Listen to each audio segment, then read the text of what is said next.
Welcome back on the AM show. We continue our conversation on cocoa, but from the standpoint of the European Union Deforestation Regulation, which will be effective from December 2024. It also mandates strict compliance for traceability, legality, and zero deforestation for commodities like cocoa. Well, in recent times, the EU has held technical workshops for Ghanaian stakeholders to present their progress towards EUDR compliance and discuss any challenges that remain. Well, joining us for a conversation on these matters and more, we have Irchad Razali. He is the EU ambassador to Ghana. We also have Jeroen Verheuvel. He is the Dutch ambassador to Ghana. And Nana Kwesi Banning Aka, coordinator, Ghana Civil Society platform on cocoa. And we're going to have a conversation with all of them on these matters. Gentlemen, good morning. Good morning. It's good to have you. Pleasure. I love your orange tie. Thank you. I know I said that off air. I'm saying that officially now. And your orange tinted glasses as well. You're truly representing the Dutch here today. The cocoa colors that I'm representing. Yeah. So let's start with the connection between cocoa, Ghana, the EU, and the Netherlands. But from the EU standpoint, cocoa, Ghana, and the EU. What has the relationship been like? Why are we even interested? The European Union is the largest cocoa consumer, chocolate consumer, and Ghana is one of the top cocoa producers. So this is, I would say, a normal love story between European Union and Ghana, and this is the reason why we are so committed to work with the Ghanaian authorities, the Ghanaian producers, the Ghanaian regulatory bodies in order to make this environment as sound, as conducive as possible. Ghana is cocoa, cocoa is Ghana, but chocolate is Europe. Europe is chocolate as well. So we are bound for a nice marriage. And I do know Belgium, Switzerland, quite a bit of focus, even in Netherlands, France as France, well. Italy, right. You name it. Yes. Right. Which brings me to my next question. The Netherlands and the interest in Ghana and cocoa. From where you sit, why do you think it's a boiling point? It's crucial for you to get involved. Well, it's, let's say, in the extension of what Irshad was saying, the role of the European Union in cocoa, and specifically the Netherlands within the European Union, because the Netherlands is the country which is the largest importer of cocoa in the world. So the Amsterdam harbor is the harbor which is the biggest cocoa processing harbor in the world. So for the Netherlands, cocoa is an important part of the industry. And the relation with Ghana has been there for a long time. Since I would say the recent 60 years, we've been importing a lot of cocoa from Ghana. And we're processing cocoa in the Netherlands. And that is the historic link between Ghana and the Netherlands. And cocoa is a central part of that. From what you said, what do you consider to be the major stumbling block when it comes to sustainability of cocoa production in Ghana? Well, I think that Ghana is at the crossroads at the moment. And there are, I think, three main issues. The first issue relates to the question, does Ghana want to become, again, the Gold Coast? Or does it want to become the Cocoa Coast?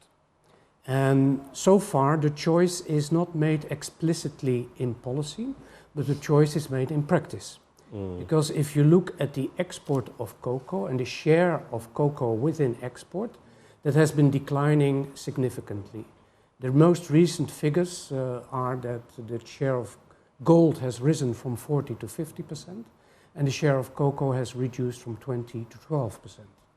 So Ghana is making a choice to become the Gold Coast again, whereas it has the chance to become the Cocoa Coast. But you know, we've been bedeviled with our own challenges, including Galamsey and maybe policy. Right before you came in, I was having an interaction with the managing director of the produce buying company, PLC, and I had to grill him a bit on some of those. But these are not the best of times when it comes to our cocoa, and that was why I was asking you about the challenges. But how is the Netherlands helping the cause?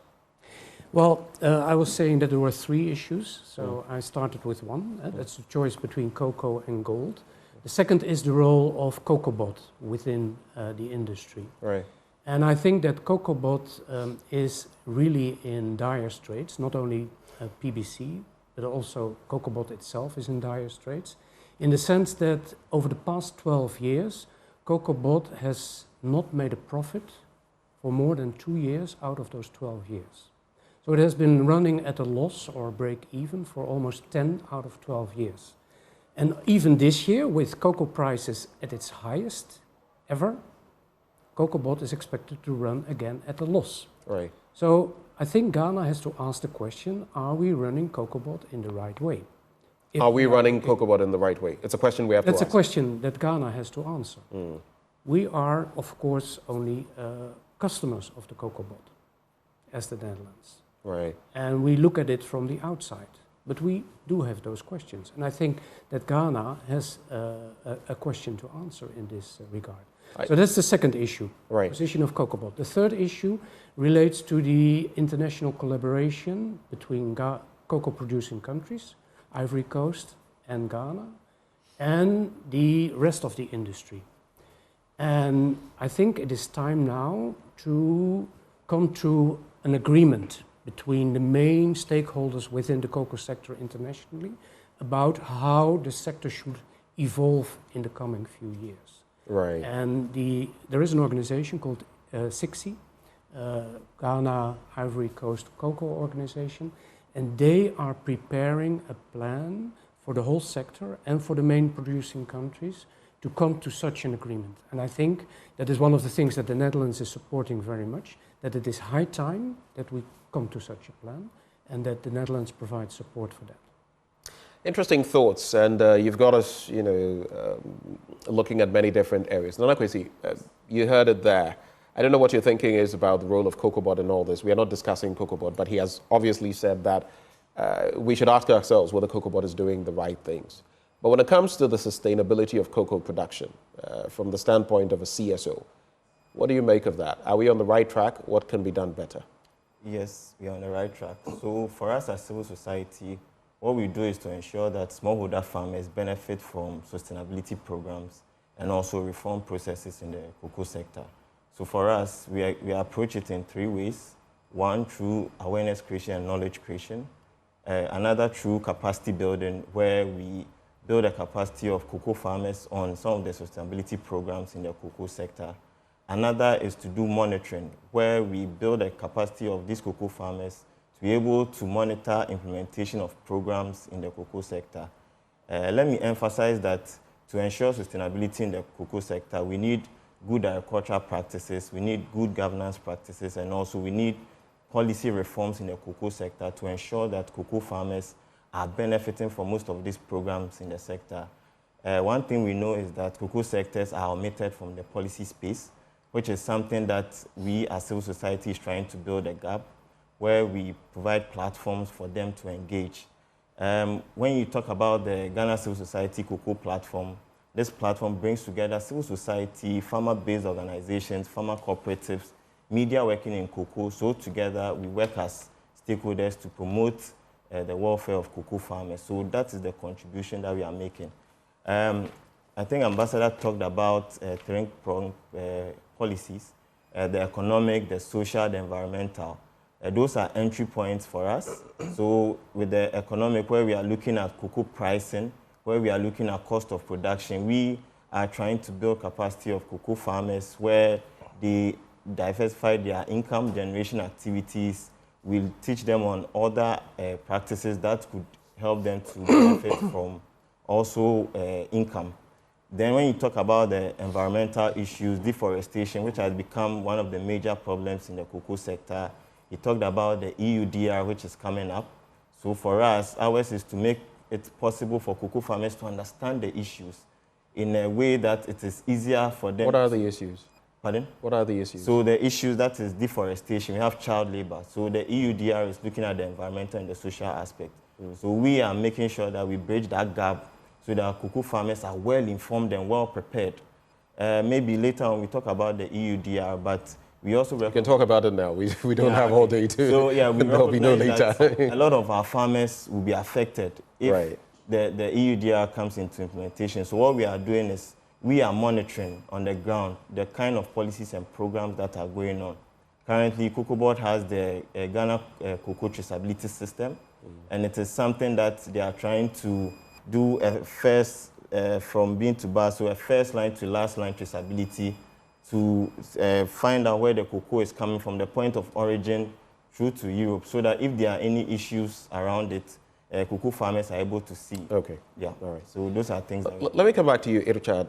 So there are all of these issues. CocoaBot, as you know, has been mentioned already, and the entire value chain, including Galamsey and everything else that is doing. The EU has had cause to tell Ghana at some point that, look, you have to regulate these, else there are going to be problems with the quality of your cocoa and even the possibility of buying them.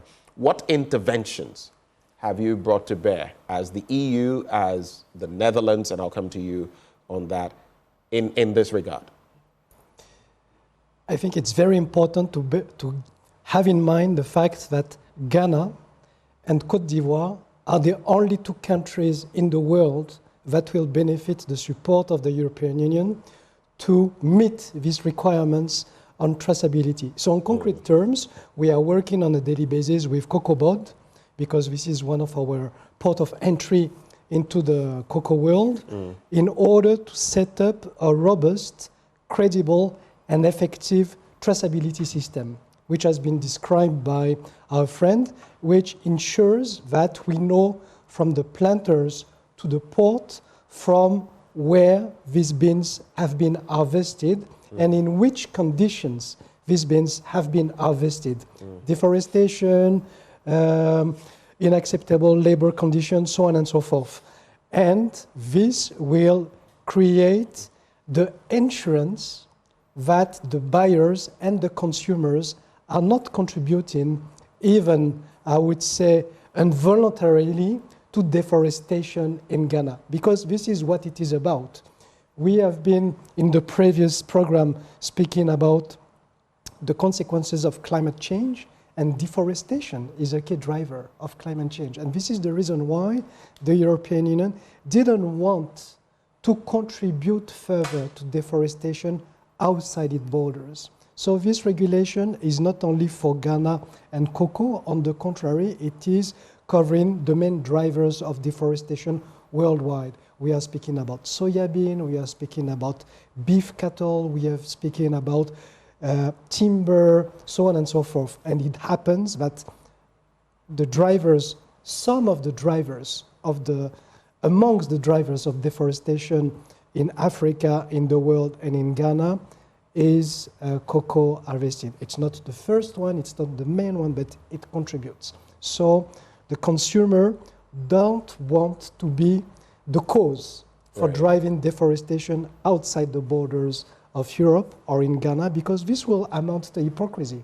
Right. The European Union is turning... You have the steady market, you have the drive, and obviously there will be production to meet the drive. Exactly. And we are heavily supporting our key partner countries to meet these requirements.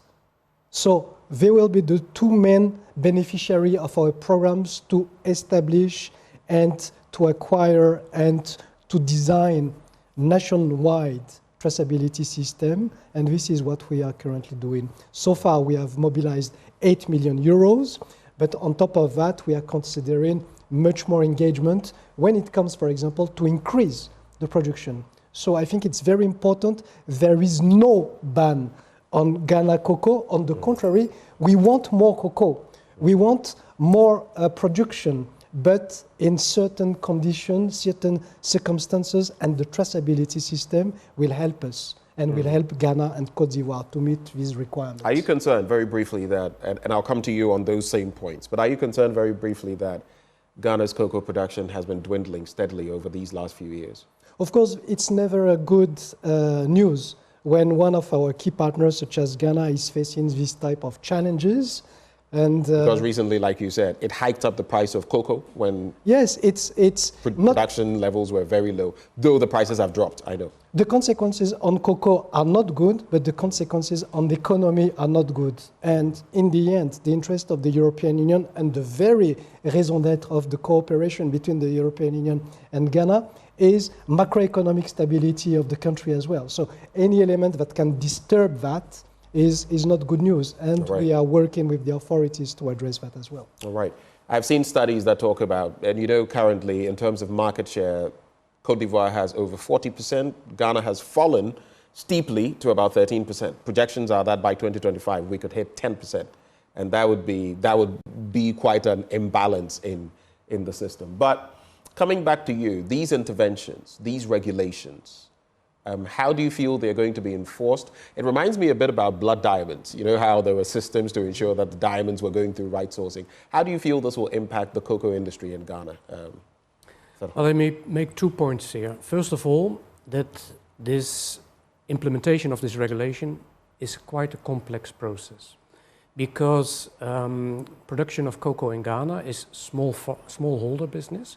So you have hundreds of thousands of farmers who are producing cocoa. And you need to map all these farms of these farmers, and you need to trace the cocoa bean that is exported to that farmer.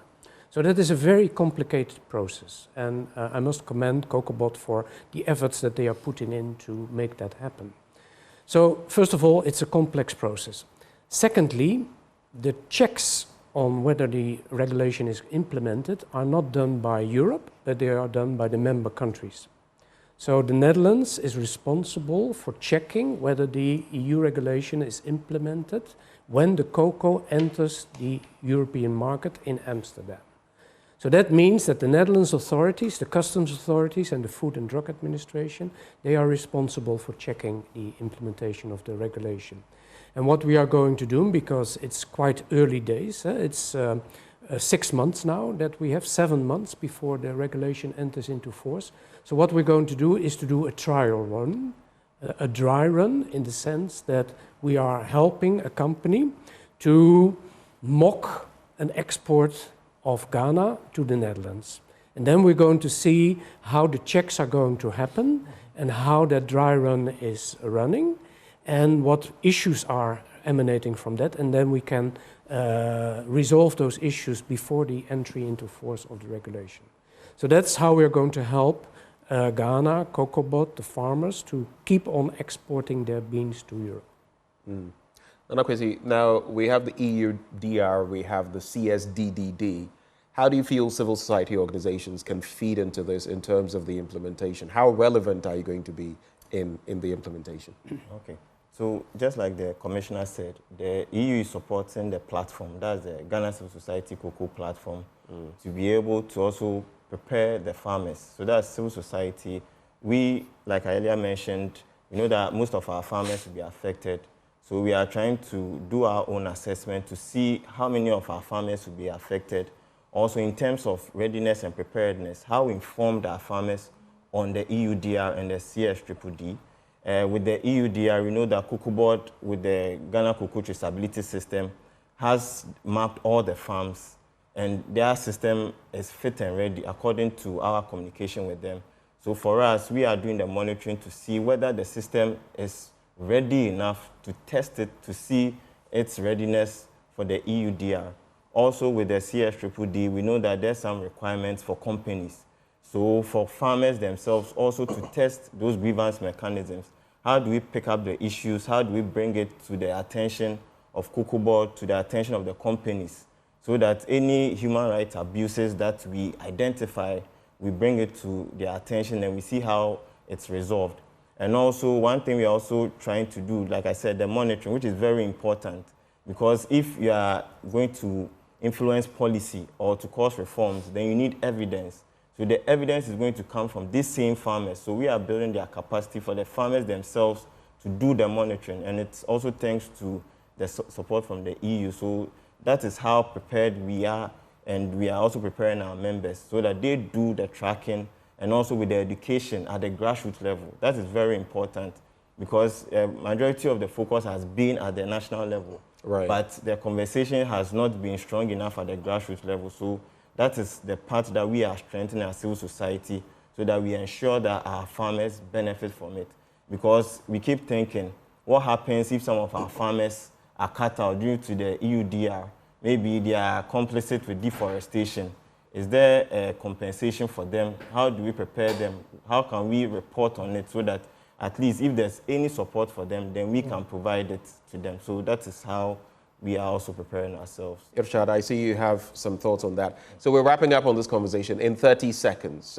Final words on that. The cocoa world is a very complex, integrated, and this is the beauty of what makes Ghana and cocoa likable. This is the reason why the European Union is working with all the stakeholders. We are working, of course, with Cocoa Board, with the government, with the CSOs, with the planters, with the business, with the member states, because this is a full ecosystem. And the concluding remark I would like to make is we are trying to bring on the table solutions. It's about solutions. How can we work all together to make it work? Right. So this is, I think, the philosophy which drives our support to Ghana, to Cocoa Board, to the CSOs, to the planters, so on and so forth. We have to bring on the table solutions. All right. Mr. Ferho? Well, cocoa is important for Ghana, cocoa is important for the European Union, but cocoa is in crisis. And what we need is another C, and that is collaboration. We need to work together in order to overcome this crisis. Right. And what I see right now is that each actor, each stakeholder is going its own course. And there is no unifying force to bring all those stakeholders together. And that is what we need to do right now, and that is what COCOBOT and the government of Ghana should take the lead on. Nana Kwesi, Yes. quick words. Yes, so I think for us as civil society, what we would continue to do is also to track the implementation on the ground and bring all the issues to the fore of Cocoa Board, so that if there's any redress or any intervention that they can immediately put in place to ensure that our farmers are not affected, we'll continue to do that. Right. So those would be my final words. Your Excellencies, Nana Kwesi as well, thank you for coming. Those who joined us for this all-important conversation, the EU ambassador to Ghana, Irchad Razali, were also joined by Jeroen Verhol, Dutch ambassador to Ghana, and Nana Kwesi Banning Aka, coordinator Ghana Civil Society platform on cocoa. Now stay with us, we still have much more to come your way. How much are you paying for your food items? What are the triggers for the incessant price hikes on the market? We'll be delving into those all-important issues as we contemplate the cost of living. We'll be heading to a market close to you. You want to stay? We'll be right back.